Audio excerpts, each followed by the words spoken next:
The story begins when a high school student named Haruaki receives a mysterious, super heavy blue cube from his archaeologist father overseas. Since it's so complicated to open it, chuck it away in the storage room. That night, Haruaki wakes up to a suspicious noise in the kitchen and discovers a fully naked female rice cracker thief. The girl introduces herself as Fear, a cursed tool, or what, born from negative human emotions meant to maim and kill, and enlists his help in removing the curse placed upon her to torture others. Haruaki's childhood friend, Konoha, visits with a ready-made breakfast. Konoha takes an immediate dislike to Fear. Since Haruaki and Konoha need to leave for school, he leaves Fear with a Rubik's Cube. After the two leave, Fear tries to help clean the house, only to nearly destroy it and make a mess. As she runs away after being reprimanded, Haruaki apologizes to her for not listening to her explanations and understanding her lack of human world knowledge. Slowly, Fear begins to trust him.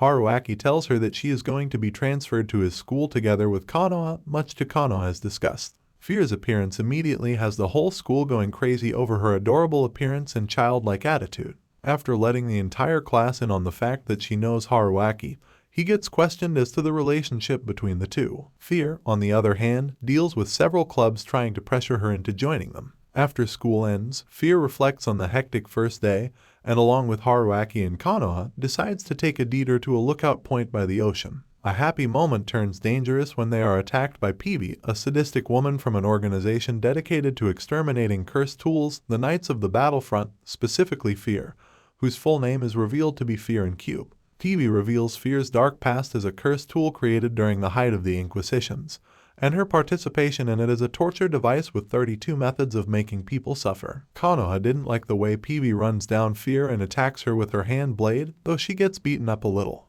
Haruaki also steps in and wishes for Konoha's help. She transforms into her true form, a sword. Haruaki uses her to attack, but with the sheath on since they both don't like bloodshed. Calculating Peavey's weapon's weakest point, they destroy her claw, causing her to bleed, and Fear regains her former sadistic demeanor. Fear unleashes several of her torture mechanisms to battle Peavey. Fear mercilessly slices off one of Peavey's arms, reveling as she screams with pain. Suddenly, a mysterious girl pulled her back and escaped, Fear losing control and ultimately attacking Haruaki. He fights back and knocks the cube off her hands, returning her to normal, but feeling that she has been foolish enough to believe that she could actually lift her curse, she runs away and attempts to commit suicide. He tries to chase, but collapses due to his injury. He wakes up in his room, being treated by Konoha. Fear, on the other hand, is caught wandering through town by Kirika, the student council president of Haruaki and Konoha's school, whom she attacks blindly in an alleyway before coming to her senses and fleeing. After several hours of searching, Haruaki manages to find Fear after she has jumped into the ocean during a storm and carries her home on his back, explaining to her that she is welcome to stay with him no matter what and that he truly believes she can lift her curse. Because of this, he will put up with her selfishness and lack of human knowledge. Later, an incident in the bath provokes Konoha into moving in with Haruaki. Mummy Maker, an auxiliary from the Knight of the Battlefront and Peavey's partner, comes to the house to strike a deal with Haruaki, Konoha, and Fear while Kirika is there, giving them 3 options for turning Fear over. She promises to return at noon the following day to destroy Fear, and they have until then to decide. Konoha, however, instructs Fear not to fight because she is too dangerous. Meanwhile, a vengeful Peavey vows to kill Fear no matter what the cost and unveils a massive cursed tool axe named Dance Time. When Mummy Maker returned, Peavey viciously cut her with Dance Time and didn't like her negotiation note. By afternoon, Fear feels it's the best thing to head to the enemy's base because she's still dangerous. Haruaki reminds her he has never found her troublesome or unpleasant, so Fear tries to change his mind and threaten him with a weapon, but it's not working. Haruaki tries to hide a bleeding scratch on his finger, but Fear finds out. That sweet moment is interrupted when Peavey fires several bullets at them. Thankfully, Konoha was swift enough to slice every one of them in half. Peavey activates Dance Time's curse. The user won't stop fighting with the axe until the enemy is dead, even if the user dies. Haruaki and Konoha go up against her alone until Fear, sidelined by Konoha's demand, exclaims that she is very selfish and enters the fight. She is willing to put her entire trust in Konoha and Haruaki, and if she acts strange, she wants them to destroy her. It may sound stupid to them, but Fear feels she is no longer a tool that is being manipulated and must take responsibility for her actions. However, the 3 friends retreat into the house to give Haruaki some time to rest. They are unaware that Kirika has come to visit. She comes in and gets knocked out by Peavey, who becomes her hostage. Fear comes out, so Peavey is stumped. She goes crazy, blurting out that she won't forgive her for what the tools did to her parents. Fear doesn't mind her cursing her because she can't tell if the curse is the sin she committed or if she is cursed because she sinned. Peavey didn't like what she said or how she said it, and he cut Kirika. Fear tries to keep herself from turning crazy. Then, out of the giant weapon, come Haruaki and Konoha. In the surprise attack, they break dance time. Peavey still has a gun up her sleeve and is about to shoot because Haruaki is busy attending to Kirika. However, Kirika manages to survive the attack and uses a cursed tool in her possession to help finish off a shocked Peavey. As Peavey fears her own death, she cries out for Mummy Maker, but then realizes that there is no one to help her because she killed Mummy Maker. Fear promptly breaks her only arm using a torture device, while Kirika strangles Peavey into unconsciousness using a black ribbon unraveling from her sleeve. As Fear, Konoha, and Haruaki demand an explanation, Kirika reveals to them that she is in possession of 2 cursed tools against her will, Jinstrang's Love, which ensures that she will never die from physical injury unless she removes it, and the River of Black Strings, an extendable black ribbon which she uses for self-protection. Kirika also gifts Fear an Indulgence Disc, a program retrieved from cursed tools that can neutralize Fear's bloodthirsty personality and force it into submission. The enthusiastic cursed tool collector Superintendent Gabriel calls in Haruaki, Fear, and Konoha to receive a suitcase containing a cursed tool in the form of a doll. The suitcase is empty, so Gabriel revises his request to find it. At the same time, they learn of several students in the school fainting and their life force being drained. Eventually, the trio tracks down Sovereignty, the cursed tool doll with blue hair and frills responsible for the situation, inside the sewing room. They are also approached by a pink-haired girl named Shiraho, the daughter of the antique shop owner, Superintendent Gabriel, who bought the doll. Sovereignty controls all the other stuffed doll attacks. Sovereignty escapes, while Fear and Konoha have to protect Haruaki from menacing anatomical models. Later, Shiraho, Fear, and Haruaki discuss what Sovereignty may do next and hope to convince her to try and break her curse with Haruaki's help. Haruaki is called to the sports field fence, where he encounters Sovereignty again and attempts to convince her to live at his house and break her curse. Sovereignty rejects his plea, although she explains that she does not want her curse removed, and Haruaki hears that another student has been attacked.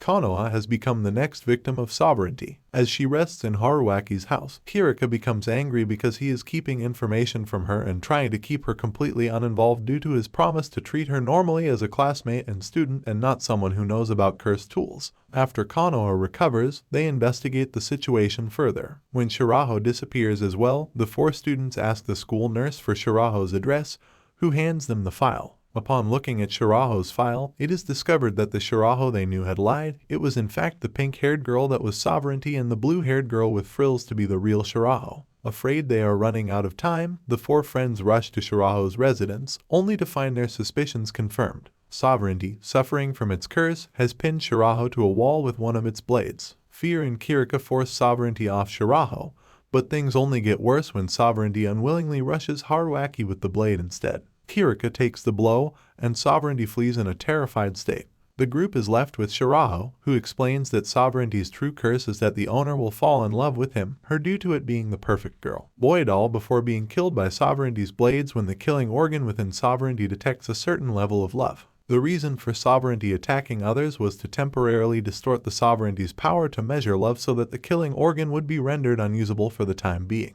After Shiraho tells the story of how she met Sovereignty, and Fear, Konoha, and Kirika devise a plan to put an end to the issue. Since Sovereignty carries a phone thanks to Shiraho, Fear calls it, and sadistically claims she will torture Shiraho to death if Sovereignty does not confront her at Shiraho's house. When the time arrives, Fear goes mad and viciously fights Sovereignty along with Kirika, while a dumbfounded Haruaki, who wasn't told anything about the plan, has Konoha's blade form at Shiraho's throat. Sovereignty to fight back as she summons wooden dolls to attack, but they are easily taken care of. Fear traps Sovereignty in a torture device and is going to tear her body into several parts. Shiraho begs not to kill her, but the doll continues to crack. Fear challenges Sovereignty to show all her true love for Shiraho, thus extending all the blades in the final big one. And with her last drop of tears, Fear signals Konoha and Haruaki to cut out all the blades from her body. Shiraho and Sovereignty emotionally reunite. Later, after getting called down to the superintendent's office, Shiraho is absolved from any wrongdoing, while Sovereignty is made into Zenon's assistant or maid. Fear also obtains another indulgence disc from Sovereignty that was apparently embedded in the killing organ.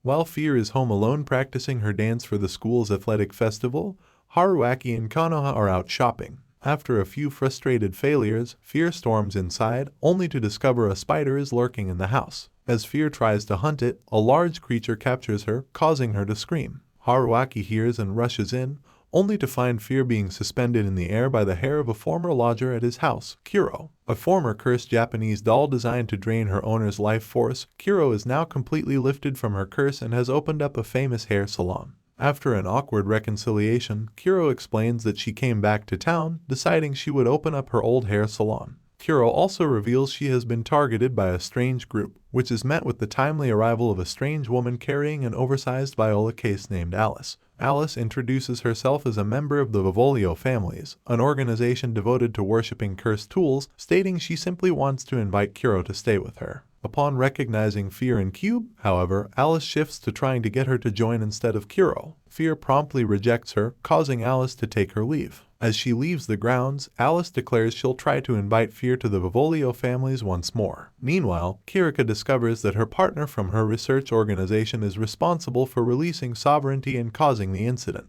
Later that day, Haruaki, Fear, Konoha, and Sovereignty handed out flyers announcing the reopening of Kuro's hair salon. As the group hands out flyers, Haruaki explains to Fear that Kuro managed to break her curse when she discovered she had a natural talent for hair styling. As the store readies to reopen, a crowd of onlookers and Kuro's fans show up, all giving gifts to the town's idols, including Zenon, Shiraho, and Sovereignty. As customers begin to flow into the store, Haruaki, Fear, and Konoha begin helping out. As the day winds down, Alice returns to the shop just to get her hair styled by Kuro. However, as she leaves the store, she announces to the group, "I'm the culprit." In the middle of the night, Kirika is woken by a phone call from her partner, Himura, who informs her that she is not to get involved with the Vivolio families, which Kirika questions. The next day, while Fear is practicing her dance with Konoha, Haruaki, and Kuro watching, the peaceful atmosphere gets interrupted when the group hears of a strange incident.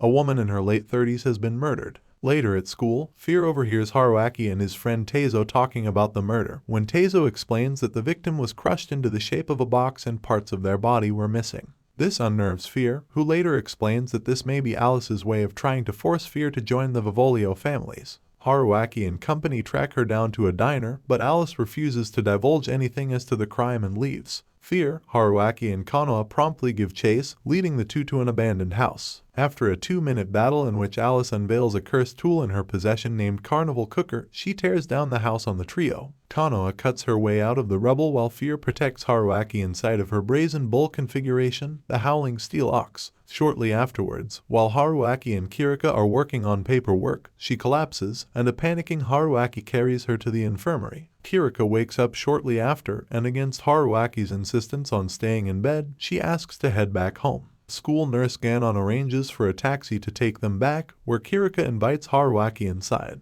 In her house, Haruaki asks if Kirika is hiding anything from him and says that it is okay to tell him since the two are partners in Haruaki's opinion. The request moves Kirika, who promptly asks Haruaki to watch what she has been blackmailed to do. Kirika then takes off her school uniform and asks a speechless Haruaki to watch as she painfully strangles herself and breaks several bones in her body with her river of black strings. After a short while, she is revived by Ginestron's love and explains to Haruaki that the river of black strings forces its user to injure others. However, Kirika satisfies the curse with what she calls a repulsive form of playing alone. Haruaki then compliments her kindness, saying Yuno truly cares about her friends by letting herself suffer this way. Later that night, Haruaki finds Fear outside of one of the appliance stores watching the news. As another murder is revealed on TV, Fear explains that the victims were both customers at Kuro's salon. This prompts Fear to implicate Kuro as the culprit.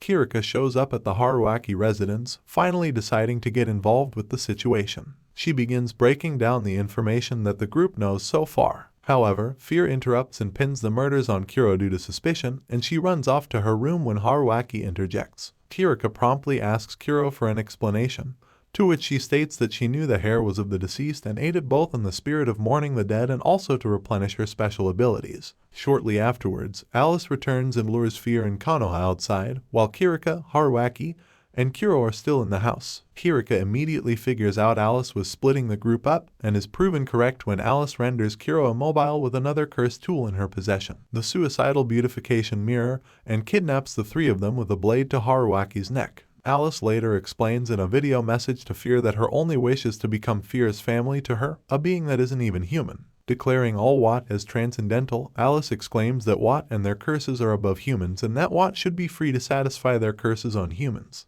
Alice then reveals that all those who had died are actually members of the Vivolio families, and that the reason parts of their bodies were removed is because of Carnival Cooker's curse, which forces its user to eat anyone they kill, making Alice a cannibal. Upon the video's end, Fear and Konoha immediately refuse Alice's offer. Suddenly, a bruised and cut-up Kirika is heard crashing through the glass. It is revealed that her partner from the lab snuck in and saved her using a Wat called He in the Bastille, a spiked helmet that causes the wearer to become practically unnoticeable in any way. Himura then tasers a visibly angered Kirika and takes her from Alice. When Kirika wakes up in Himura's car, she questions Himura's role only for him to explain that the whole situation is observable only for him, as he cares more about research. Kirika counters, complaining that she feels like just a tool, prompting Himura to agree and accept that fact. Kirika finally snaps at this, declaring she's fed up with the laboratory emirate and forcing Himura to crash his car. As Kirika finishes her explanation to Fear and Konoha as to what happened, she asks what they think of Haruaki's powers. Dumbfounded, the two girls think at first it is his personality and cooking prowess, only for her to laugh and say it is his friends. Fear, Konoha, and Kirika finally confront Alice, and a vicious battle between the groups ensues. Alice easily holds off Fear and Konoha, while a distraught Haruaki decides enough is enough and pulls his hands through the handcuffs, causing him to bleed profusely. Haruaki then carries the still immobile Kuro off, asking her to heal him after the fight ends. Haruaki reunites with the rest of the group, causing Alice to get irritated by his escape and the fact that she's outnumbered. Alice then states she'll level the playing field, which Fear calls as a bluff. Alice retorts, saying she has something that turns bluffs into reality. She pulls out her suicidal beautification mirror and explains its three uses: to make the user beautiful, to render a person immobile, and to create polarized clones of the user that last for 10 minutes each. Alice activates the latter and creates more than a dozen clones of herself. Fear, thinking the clones will vanish if she destroys the mirror, rushes the original with her human body perforation drill configuration, only for one of the clones to intercept it and take the blow, much to Fear's horror. As the blood spills from the clone's body, Konoha's hemophilia kicks in, causing her to turn away. Fear, on the other hand, almost goes insane again because she caused the death of a human again. Alice tries to push this further with the torment until Kirika attacks Alice. Alice counters, however, and immobilizes Kirika after slicing her abdomen, much to Haruaki's horror. He promptly takes Konoha's sword form and rushes Alice, but gets overwhelmed and thrown aside. At this point, Shiraho and Sovereignty appear, with the latter using her abilities to throw Kuro into Alice's mirror, breaking it and undoing Kuro's immobilization. Kuro follows up and uses her hair to capture the remaining clones, allowing Fear to continue her battle with Alice. Frustrated with this development, Alice asks Fear if she knows how much love she had for Fear. Fear retorts, saying that hurting Haruaki and making her kill a clone of her was too much and promptly disavows Alice's love for the way she used to be. Claiming that thanks to Haruaki, she could become human, Fear declares this as her reason to go on living, leaving Alice unable to comprehend it all. Haruaki uses this as a distraction and promptly breaks Carnival Cooker with Konoha's sword form. With this, Fear summons one of her largest configurations, configuration number 29, choking sacred image, Steel Virgin Mary. Declaring that she wants to be human, Fear traps Alice in the Steel Virgin Mary. As Alice is pulled into the Steel Virgin Mary, she asks why she would become a weak, foolish human. Fear responds, claiming Alice is right,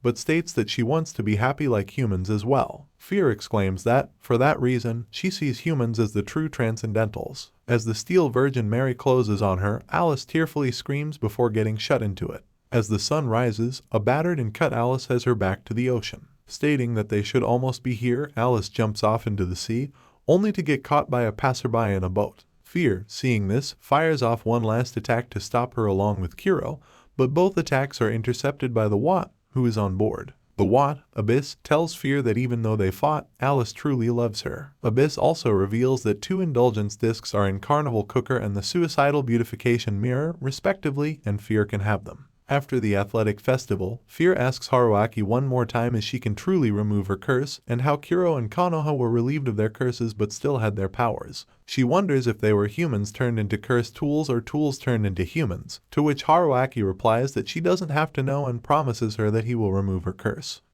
The anime ends here. Thank you for watching till the end, and please don't forget to subscribe.